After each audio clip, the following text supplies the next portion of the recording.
Prime Counselor Veltar stood before the great viewing window of the council chamber, watching the distant explosions that marked the death of another world.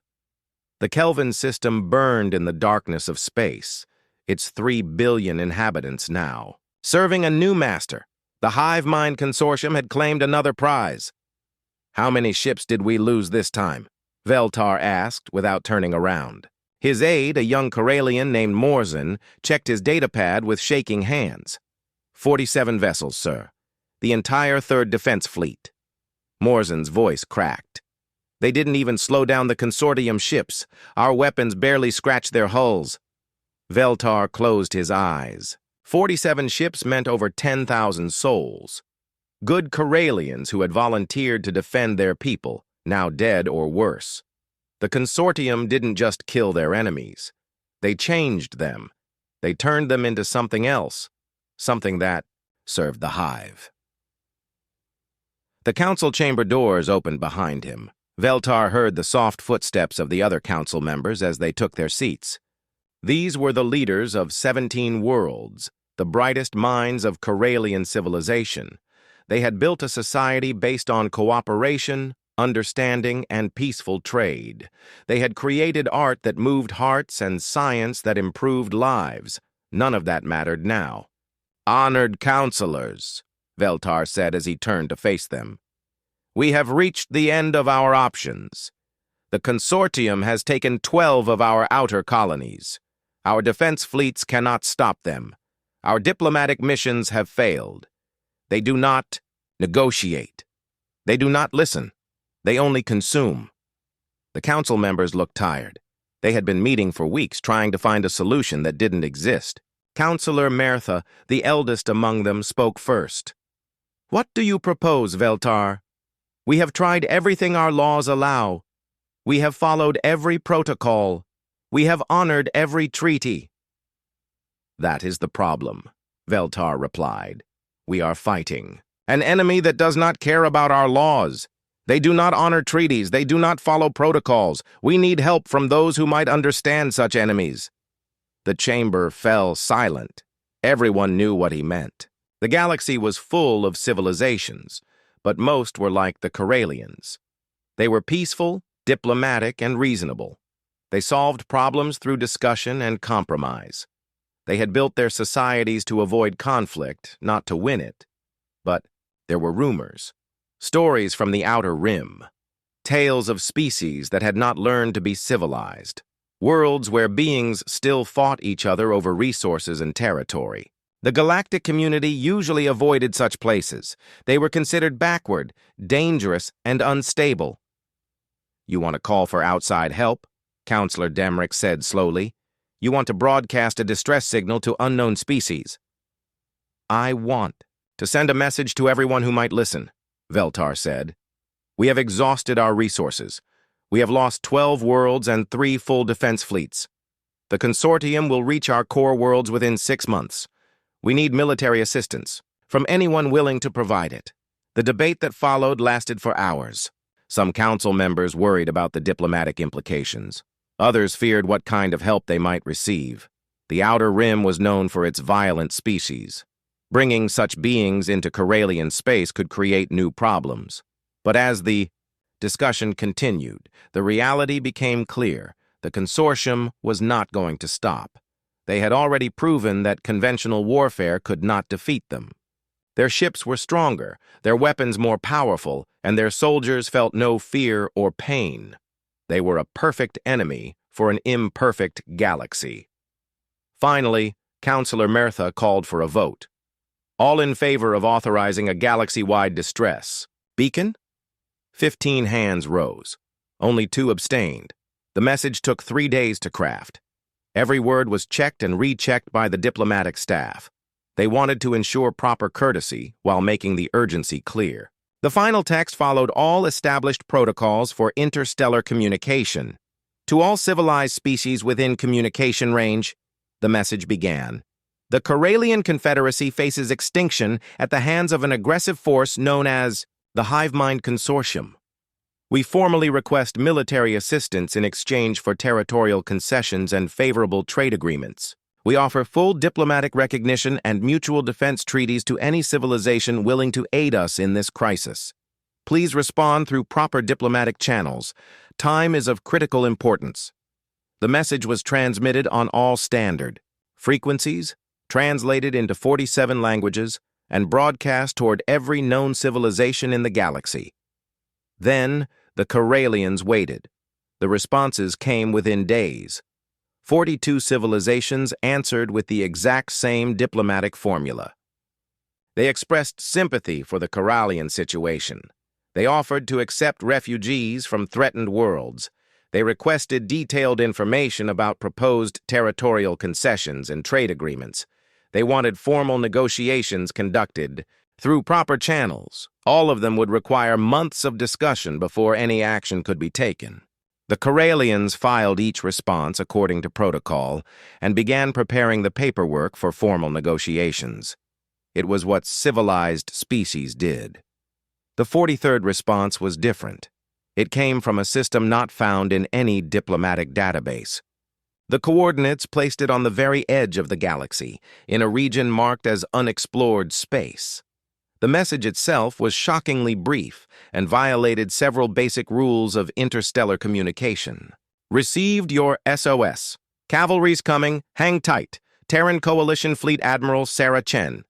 The message included no formal greetings. It offered no diplomatic credentials. It did not request detailed information about the situation or propose negotiations.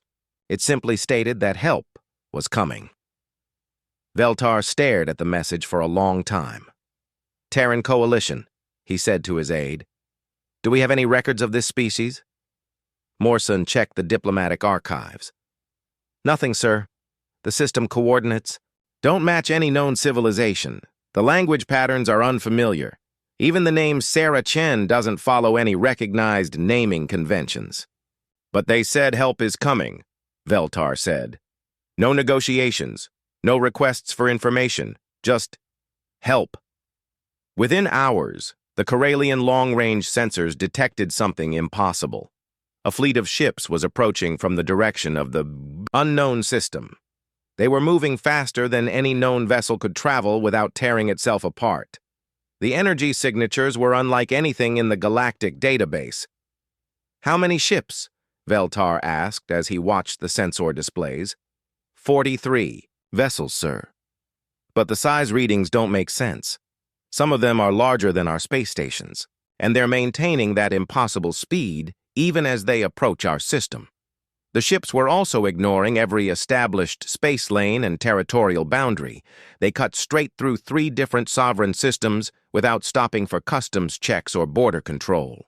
The local authorities sent increasingly frantic messages demanding that the unknown fleet identify itself and submit to inspection. The fleet's response was simple and direct. Terran Coalition Fleet en route to emergency assistance mission. Do not interfere. That was all. No apologies for the territorial violations. No offers to submit to inspection. No acknowledgement of local authority. The ships just kept coming, leaving a trail of confused diplomatic protests in their wake. As the fleet approached Corelian space, Veltar began to worry. The messages suggested that these Terrans did not understand or care about diplomatic protocol. They seemed to operate by different rules entirely, rules that might not include respect for Corelian sovereignty or customs. Sir, Morrison said quietly, what if we made a mistake? What if these beings are as dangerous as the consortium? Veltar watched the approaching ships on his display. They looked strange, angular, and aggressive in ways that Corelian vessels never were. Their weapon signatures suggested firepower that could devastate entire fleets. Their approach suggested beings who were accustomed to taking what they wanted by force. Then we are about to learn what happens when you ask for help from the darkness between the stars, Veltar said, and pray that our desperation has not doomed us all. The Terran fleet reached the edge of Corelian space exactly 72 hours after their first message. They did not slow down. They did not request permission to enter. They simply crossed the border as if it did not exist. Captain Mordoon of the Corelian border fleet received orders to intercept the unknown vessels and attempt first contact. As his ship approached the Terran formation, he activated all standard diplomatic protocols. He was prepared for a lengthy exchange of greetings, cultural information, and formal introductions. Instead, he received a message that would change everything he thought he knew about the galaxy. "This is Admiral Chen of the TCS Indomitable. We're here about your bug problem. Where are they?"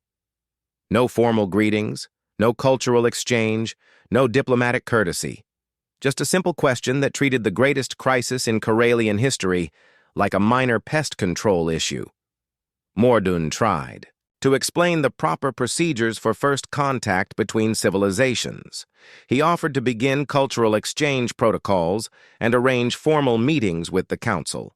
He suggested that Admiral Chen might want to review the legal frameworks governing military assistance between sovereign states. The response came back immediately. "Captain, we didn't come here to exchange recipes and discuss legal frameworks. We came here to kill the things that are eating your people. Point us toward the enemy and get out of our way." As Mordoon struggled to process this unprecedented directness, his sensors detected something that made his blood freeze.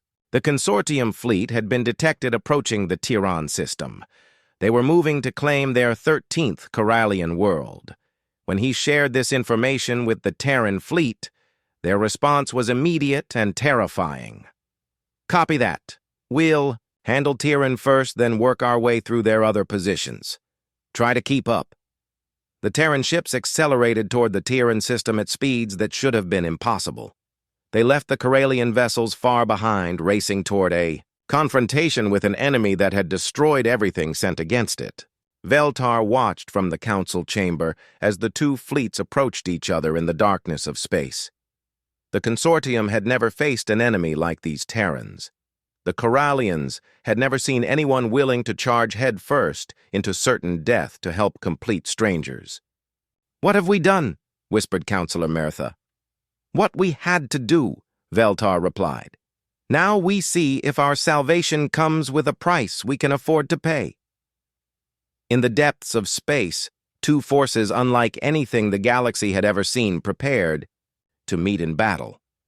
The outcome would determine not just the fate of the Corelian Confederacy, but the future of civilized space itself. The Terrans had answered the call for help. Now everyone would learn what that really meant. Captain Mordoon had commanded border patrol ships for 15 years. He had conducted first contact with 7 different species. He knew every protocol, every courtesy, and every proper procedure for diplomatic introduction between civilizations. Nothing in his training had prepared him for Admiral Chen.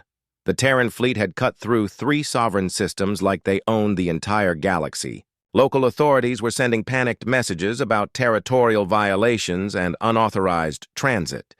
The Galactic Trade Commission was threatening legal action. The Intersystem Court was preparing formal complaints. The Terrans ignored all of it.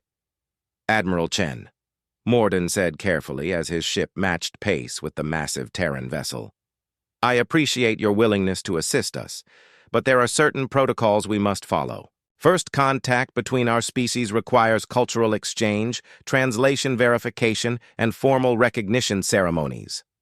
The response came back in heavily accented Standard Galactic. "Captain, I don't know what half of those words mean, and I don't have time to learn. We detected your bug problem 6 hours ago. Every minute we spend talking, more of your people die. Where is the enemy?" Mordoon blinked.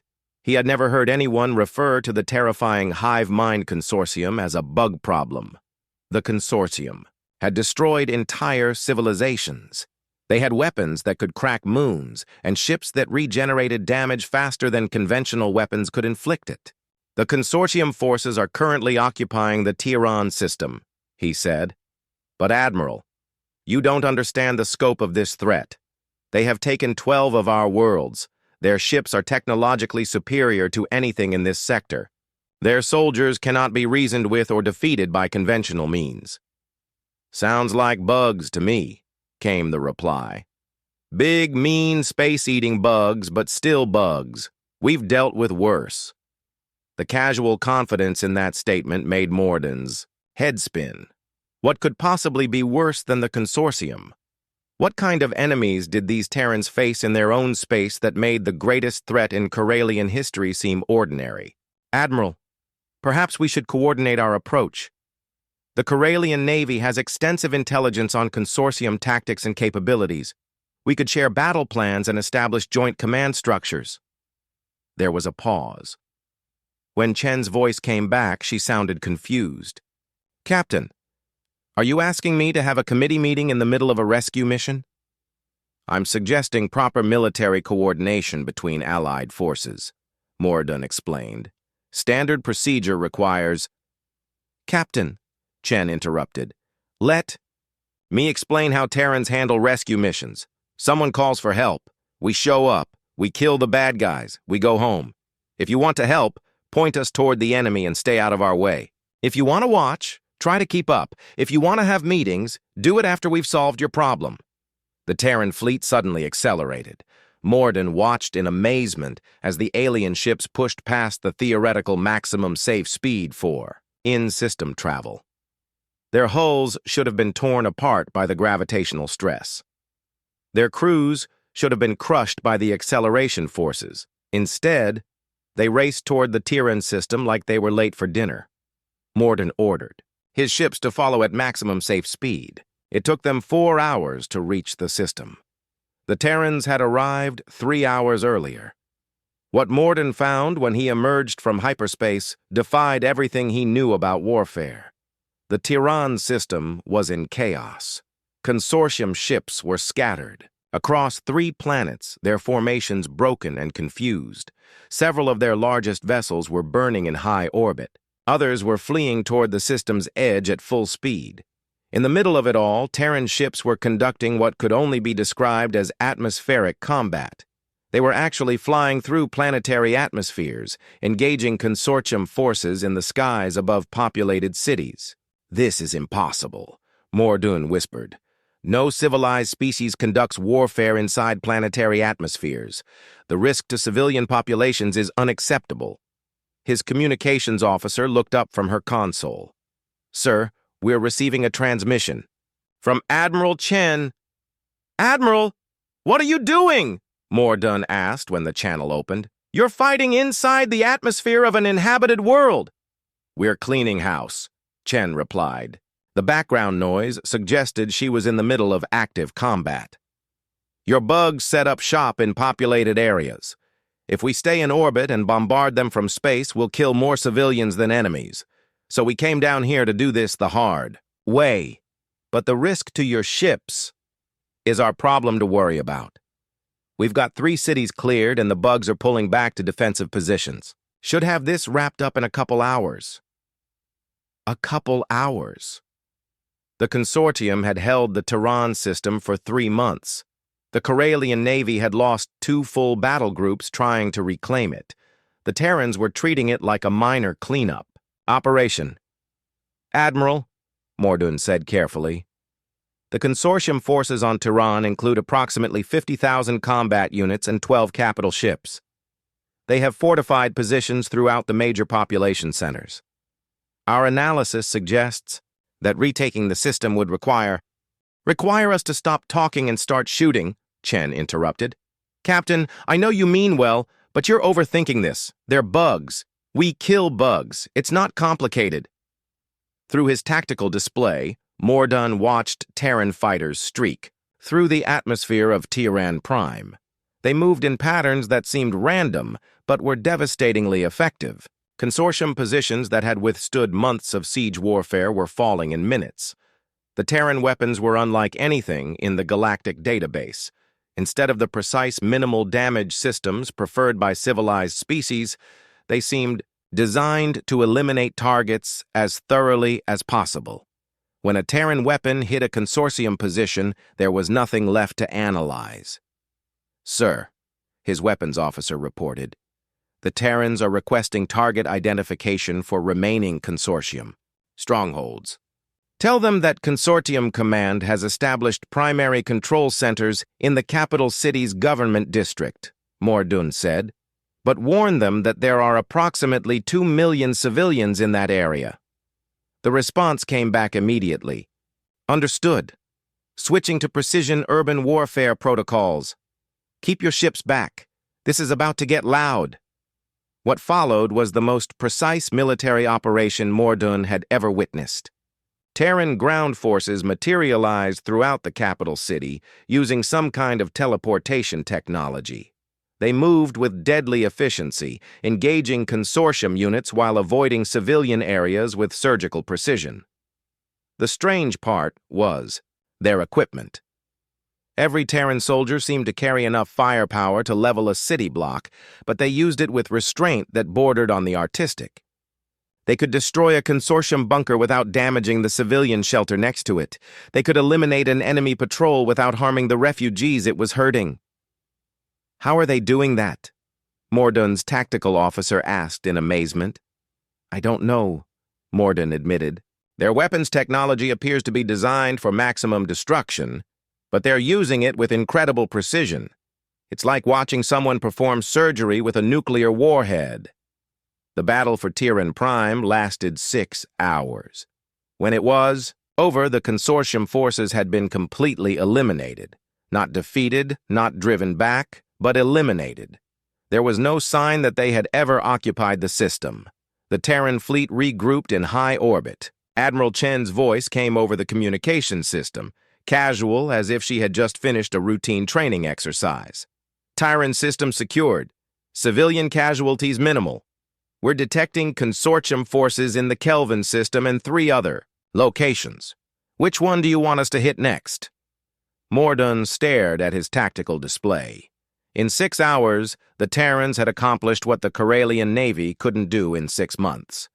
They had retaken a heavily fortified system, eliminated a superior enemy force, and rescued 2 million civilians, and they were asking which target to hit next. Admiral, Mordun said slowly, perhaps we should return to Corelian space and report to the Council. They will want to discuss strategy and coordinate our next moves. The pause that followed was so long that Mordun wondered if the communication system had failed. Captain, Chen finally said, are you telling me you want to stop in the middle of a rescue mission to have a meeting? I'm suggesting that we coordinate our strategy with the proper authorities before proceeding further.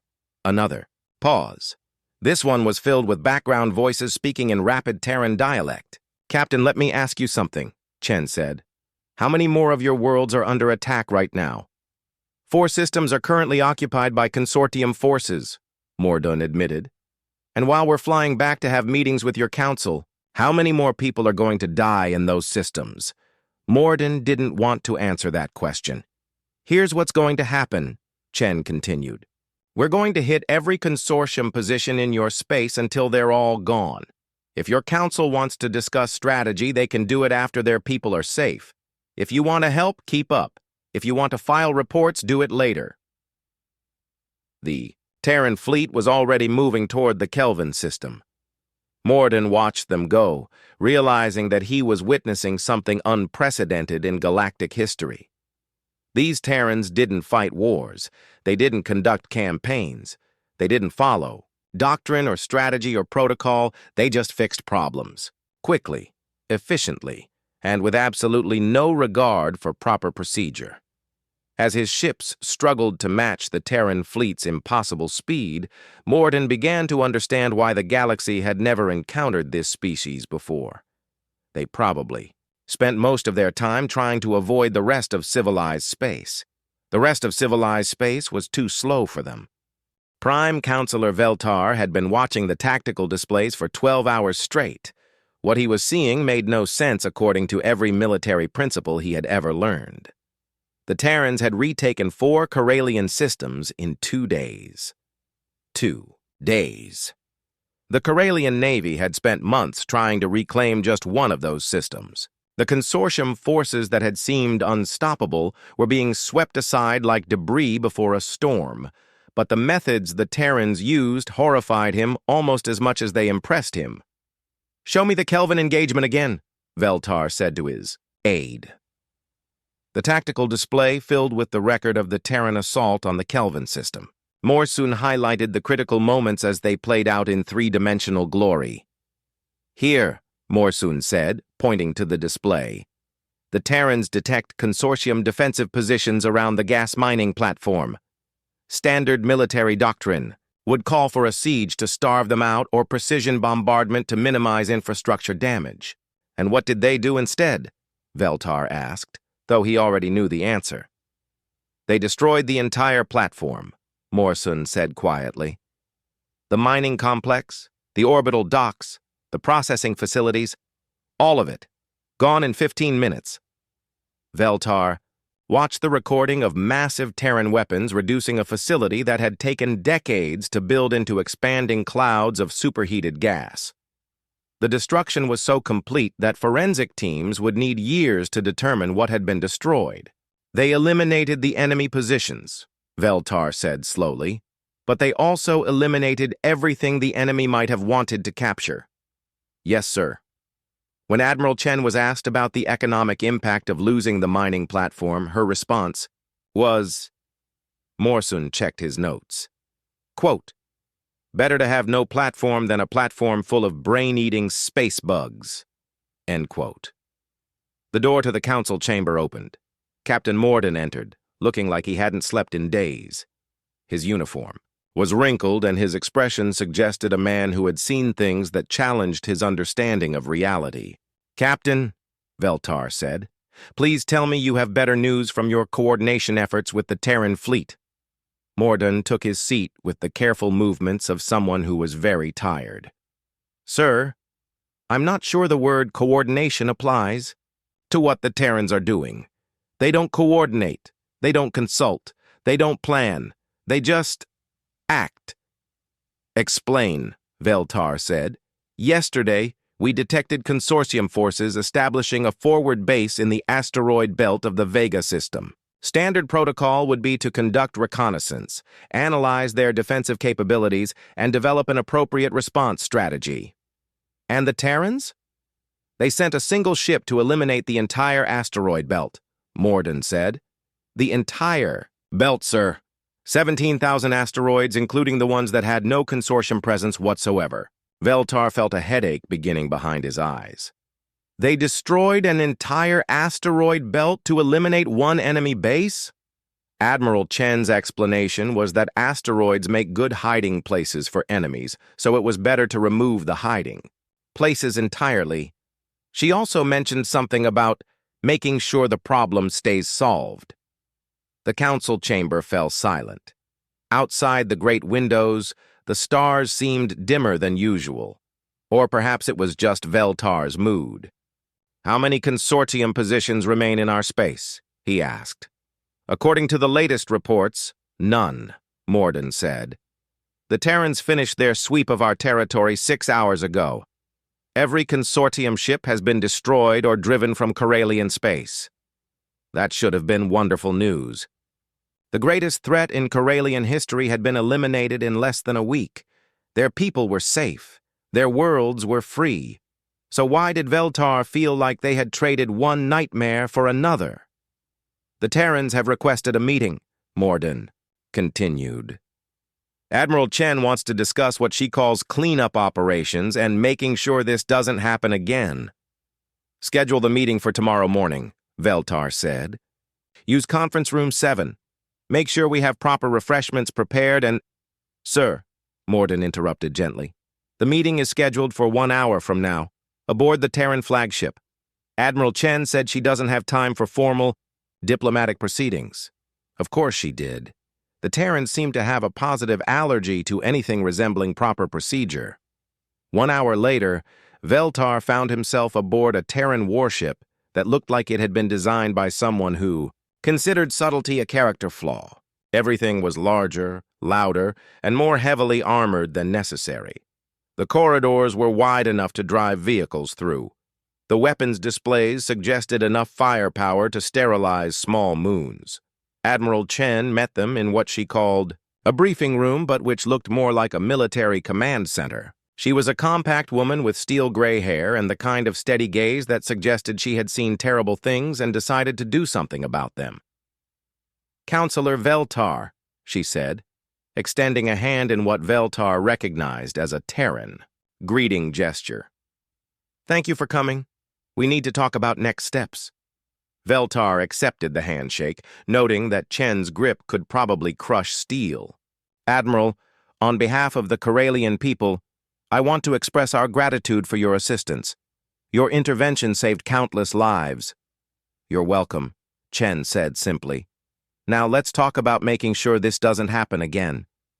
She activated a holographic display showing the local sector of the galaxy. Red markers indicated former consortium positions. Green markers showed current Terran fleet locations. The display was covered with tactical information that made Veltar's head spin. "Here's the situation," Chen said. "We've eliminated the consortium forces in your space, but that was just the local infestation. Intelligence gathered from their command centers indicates a much larger problem." The display shifted to show the broader galactic region. Veltar's blood went cold as he saw the scope of what Chen was revealing. "The consortium has been planning a coordinated assault on 17 different civilizations," Chen continued. "Your people were just the first target. They intended to use your biomass and resources to fuel expansion into the galactic core." 17 civilizations, Veltar whispered. "Billions of lives. Gets worse," Chen said grimly. "They've already placed infiltrators in several governments. Sleeper agents in positions of authority waiting for activation signals.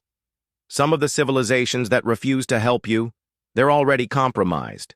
The implications hit Veltar like a physical blow. The galactic community's careful diplomatic responses hadn't been the result of bureaucratic slowness. Some of them had been deliberate sabotage by consortium agents. "What do you propose we do about this?" Veltar asked. Chen's smile was not reassuring. "We're going to clean house, all of it. Every consortium position, every infiltrator, every trace of this infection gets burned out of civilized space." "But that would require operations in dozens of sovereign systems," Veltar said. "The diplomatic complications alone would take years to resolve. Each government would need to be contacted, evidence would need to be presented, formal requests would need to be filed." "Counselor," Chen interrupted, "how long do you think those 17 civilizations have before the consortium activates their sleeper agents and launches their coordinated assault?" Veltar consulted the tactical data on his personal display. "Based on the intelligence you've gathered, perhaps 6 months." "Right. And how long would it take to get permission from 17 different governments to conduct counter-infiltration operations in their territories?" "Following proper diplomatic protocols, approximately 2 years, assuming optimal cooperation from all parties." Chen nodded. "That's what I thought. So here's what we're going to do instead. We're going to save those 17 civilizations whether they want us to or not. We'll ask permission later." The casual way she said it made Veltar's diplomatic training scream in protest. "Admiral, you're talking about violating the sovereignty of dozens of worlds. The legal ramifications would be irrelevant if everyone's dead or converted into consortium drones," Chen finished. "Counselor, I know you mean well, but there's a time for diplomacy and there's a time for action. The time for diplomacy ended when these bugs decided to start eating civilizations." Veltar tried a different approach. "What if we informed the Galactic Council? They could coordinate a proper response that respects everyone's territorial rights." The look Chen gave him suggested she thought he might be suffering from some kind of mental illness. "Let me understand this," she said slowly. "You want to form a committee to discuss the proper way to ask permission to stop genocidal space parasites from eating the galaxy. I want to follow established legal procedures for interstellar cooperation," Veltar said. "And while your committee is meeting, how many more people die?" It was the same question Captain Mordoon had been asked. The same question that cut through all diplomatic niceties and reached the heart of the matter. "The Galactic Council has procedures for emergency situations," Veltar said weakly. How fast? Chen asked. Fast enough, Veltar said. But even, he didn't believe it. Chen activated another display showing the consortium's infiltration network. Here's what we found in the computers we captured. Sleeper agents in the governments of 12 different worlds, some of them in very high positions, some of them probably in your Galactic Council. The display showed names, faces, and positions. Veltar recognized several of them, high-ranking officials in major civilizations, people he had worked with, negotiated with, trusted. You're telling me that the very people we would ask for help might be working for the enemy, Veltar said. I'm telling you that we can't afford to find out the slow way, Chen replied. So we're going to do this the fast way, my way. Which is? Chen's smile was sharp enough to cut steel. We're going to visit every compromised system and remove the infection, surgically if possible, explosively if necessary.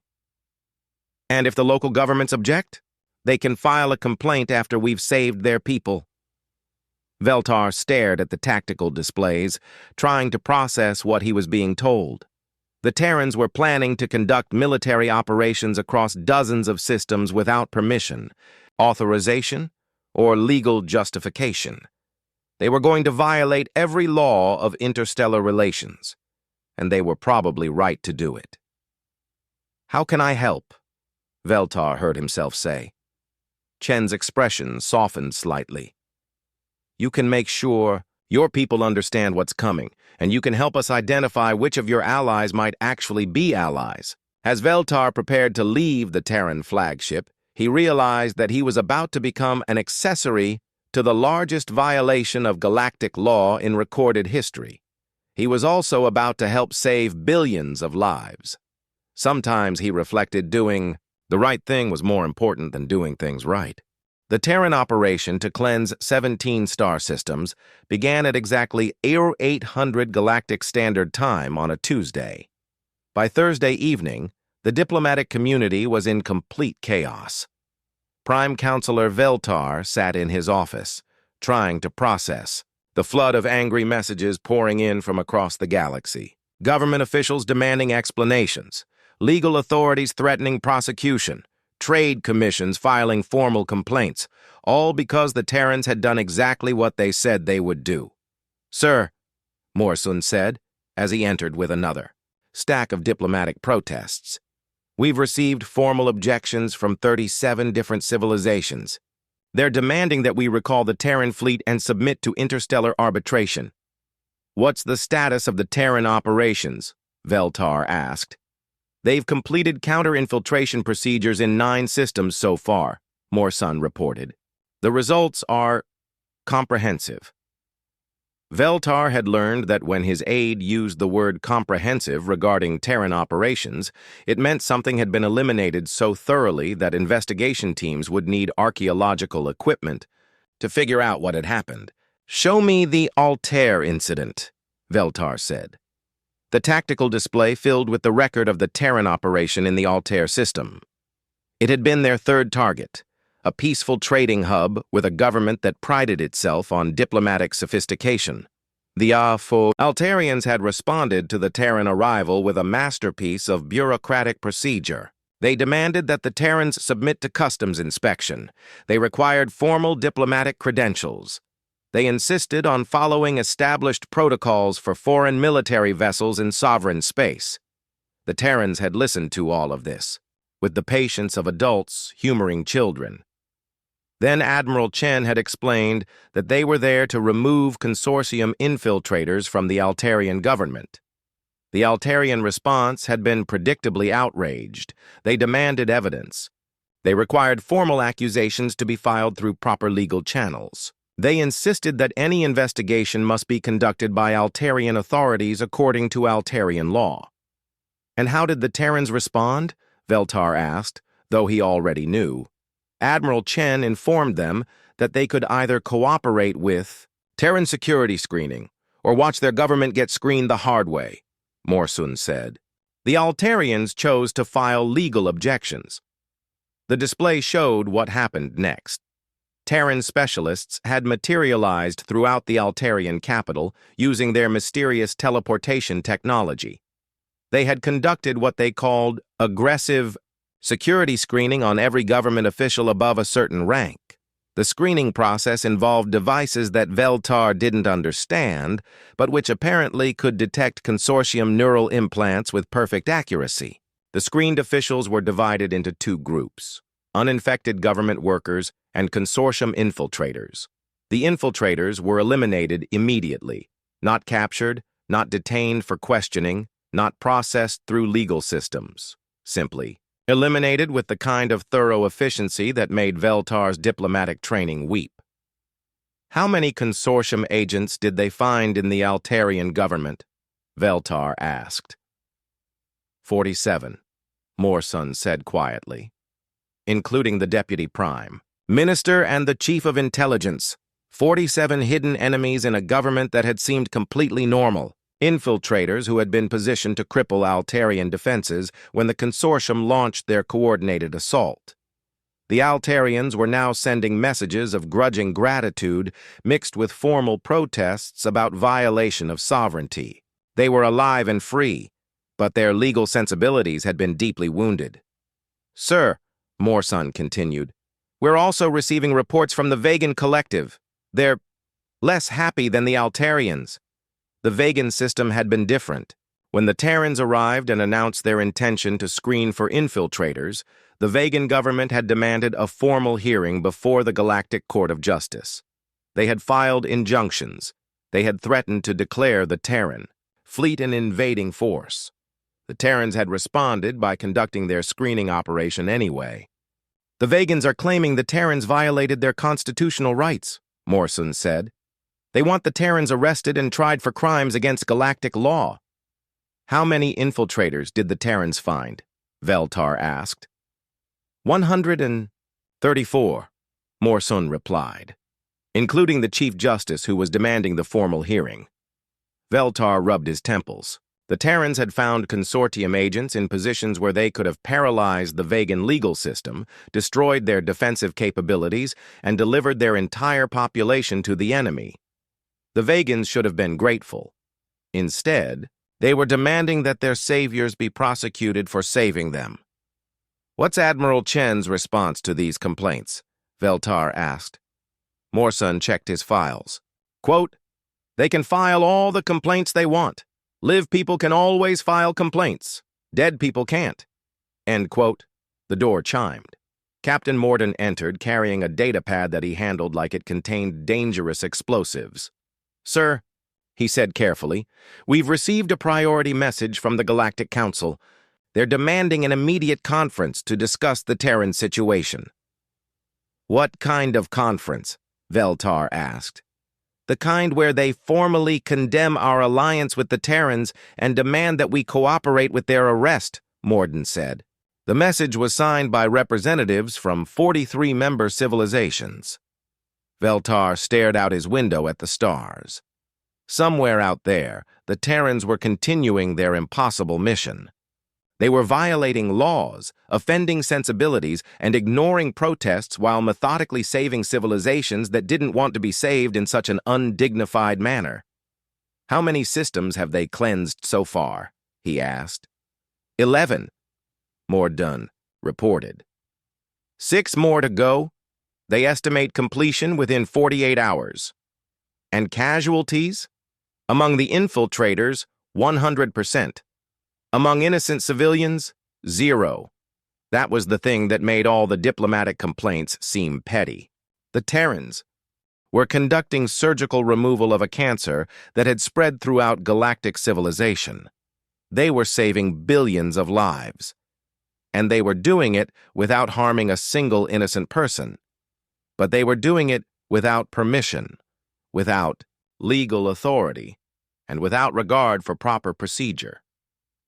"Sir," Morson said quietly, "there's something else.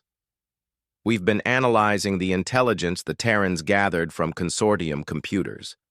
The scope of their infiltration was even worse than we thought. The display filled with a network diagram that made Veltar's blood freeze. The consortium hadn't just been planning to attack 17 civilizations. They had been preparing to convert the entire galactic core into a resource base for expansion beyond the galaxy itself. They were planning to consume everything, Veltar whispered. Every world, every species, every trace of civilization. Yes, sir.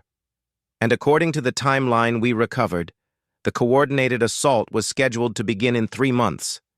Not 6 months, as we originally estimated. 3 months. If the Terrans had followed proper diplomatic procedures, if they had waited for legal authorization and formal permissions, the galaxy would have been doomed. Billions would have died while lawyers debated jurisdiction. The Galactic Council needs to see this intelligence, Veltar said. They refuse to examine evidence gathered through illegal operations, Morden said. They claim it's inadmissible under interstellar law. Veltar almost laughed. The galaxy was about to learn that it had been saved by beings who didn't care about interstellar law, and the representatives of civilized society were more concerned about legal procedures than the evidence of their near extinction. Draft a message to the Council, Veltar said. Tell them that the Corelian Confederacy formally endorses Terran operations against the consortium threat. Tell them that we consider the Terrans to be heroes, not criminals. Sir, Mordoon said, carefully, that message will probably result in our expulsion from the Galactic Council. Captain, if the Council is more interested in prosecuting our saviors than understanding the threat they eliminated, then perhaps we don't belong in such an organization. As his subordinates prepared the message that would probably end Corelian membership in galactic civilization, Veltar thought about Admiral Chen and her impossible fleet. They had answered a desperate call for help from complete strangers. They had fought battles they had no obligation to fight. They had saved people who now wanted to arrest them. And when it was all over, they would probably just go home and wait for the next time someone needed their particular brand of salvation. The galaxy didn't deserve the Terrans, but it needed them more than it could possibly understand. The communication system chimed with an incoming message. It was from Admiral Chen, transmitted from somewhere in the Centauri system, where they were conducting their final cleansing operation. Counselor Veltar, this is Admiral Chen. We're wrapping up operations ahead of schedule. All 17 target systems have been cleansed of consortium infiltration. We'll be departing your sector within 12 hours. Admiral, Veltar said quickly, there are serious diplomatic complications arising from your operations. Several governments are demanding legal action. Perhaps you should remain in Corelian space until we can resolve... Counselor, Chen interrupted gently. We didn't come here to win popularity contests. We came here to stop genocidal space parasites from eating the galaxy. Mission accomplished. But the political ramifications are your problem to deal with now. We've done our part. The bad guys are gone, the good guys are safe, and the galaxy can go back to having committee meetings about proper procedures. The connection ended. 12 hours later, the Terran fleet departed Corelian space as quietly as they had arrived. They left behind 17 cleansed star systems, several billion grateful but confused citizens, and a diplomatic crisis that would take decades to resolve. They also left behind the certain knowledge that somewhere in the darkness between the stars there were guardians watching, guardians who didn't care about laws or procedures or proper protocol, guardians who only cared about results. 6 months after the Terrans departed, Prime Counselor Veltar stood before the Galactic Council for what would probably be the last time as a member. The great assembly hall buzzed with the voices of representatives from 200 civilizations, all of them eager to discuss the Terran problem. The irony was not lost on him. The galaxy's greatest crisis had been resolved in less than a week, but they were still debating it half a year later. The chair recognizes the representative from the Corelian Confederacy, announced Council Speaker Jorvosh, a tall, elegant being whose species had perfected the art of saying nothing important with great dignity. Veltar rose from his seat, looking out at the assembled representatives. Many of them owed their lives to the Terrans. Many others were angry that such an important matter had been resolved without their input. A few seemed confused about why they were even having this discussion. "Honored colleagues," Veltar began, "we are here to discuss the actions of the Terran coalition in what has become known as the Consortium Crisis. I have been asked to provide testimony regarding their operations in our space." "You mean their illegal military operations conducted without authorization from legitimate governing bodies?" interrupted Representative Kolvar of the Altarian. Trade Federation. Veltar noted that Kolvar's predecessor had been revealed as a consortium infiltrator and eliminated by Terran security forces. Kolvar was alive to make his complaint specifically because the Terrans had saved his civilization. "I mean their successful elimination of an existential threat to galactic civilization," Veltar replied calmly. "An operation that saved an estimated 47 billion lives across 17 star systems." The chamber erupted in arguments. Representatives shouted about sovereignty violations, illegal military actions, and the dangerous precedent of allowing unknown species to operate outside established law. Others countered with statistics about lives saved and civilizations preserved. Speaker Jorvash called for order. "The Council will hear testimony in an orderly fashion. Representative Veltar, please describe the initial Terran intervention in Corelian space."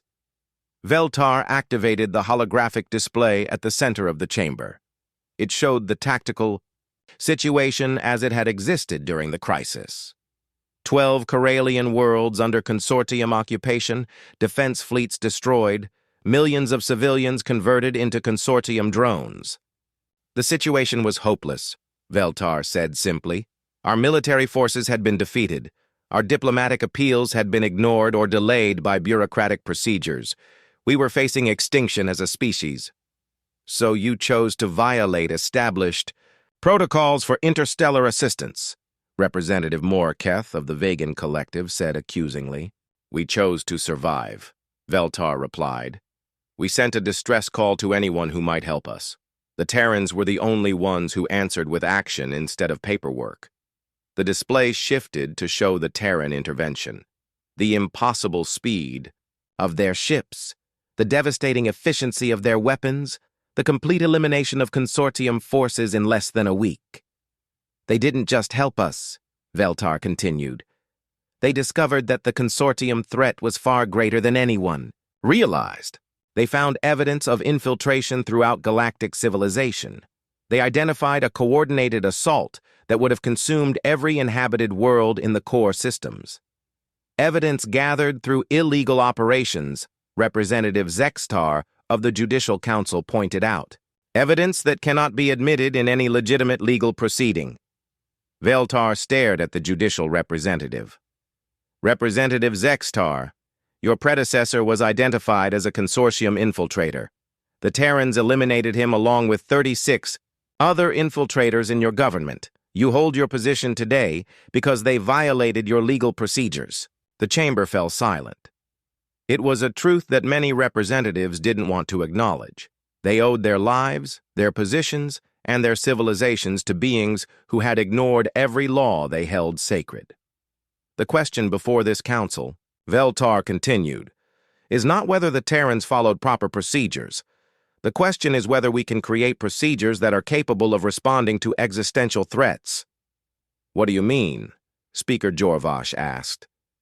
Veltar activated another display. This one showed the timeline of the consortium crisis as it had actually unfolded, compared to how it would have proceeded through normal diplomatic channels. "If we had followed established procedures," Veltar said, "the first diplomatic negotiations would have begun approximately 8 months after my initial distress call. The consortium's coordinated assault was scheduled to begin 6 months after my call. By the time our first committee meeting convened to discuss the crisis, every representative in this chamber would have been dead or converted into consortium drones. The implications hung in the air like a toxic cloud. The representatives began to understand that they were debating the actions of the only reason they were still alive to debate anything. The Terrans saved us from a threat we didn't even know. existed, Veltar said. They did it quickly, efficiently, and without asking for anything in return. They violated our laws, ignored our procedures, and offended our sensibilities. And they did it because our laws, procedures, and sensibilities were inadequate to address the reality we faced. Representative Kolvar stood up. But if we allow this precedent to stand, any species with superior military capability could justify any action by claiming it was for the greater good. The rule of law would become meaningless. Representative Kolvar, Veltar said quietly, the rule of law was already meaningless. The consortium had infiltrated our governments, corrupted our institutions, and prepared to eliminate our civilizations. Our laws protected our enemies better than they protected us. The debate continued for hours. Representatives argued about sovereignty, legal precedent, and the importance of civilized behavior. They discussed the need for proper procedures, formal authorizations, and respect for established authority. None of them mentioned that they were having this debate in a chamber that would have been empty if the Terrans had followed their advice. Finally, Speaker Jorvash called for a formal vote on the resolution condemning Terran actions and demanding their prosecution for violations of interstellar law. The vote was close. Closer than Veltar had expected. 103 votes in favor, 97 against. The resolution passes, Jorvash announced. The Galactic Council formally condemns the illegal military actions of the Terran coalition and demands their surrender to proper legal authorities. Veltar rose from his seat one final time. Speaker Jorvash, the Corelian Confederacy withdraws from this council effective immediately. We choose to stand with those who saved us, rather than those who would prosecute our saviors.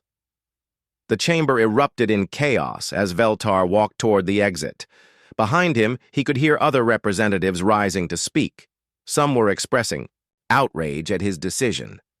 Others were announcing their own withdrawals from the council.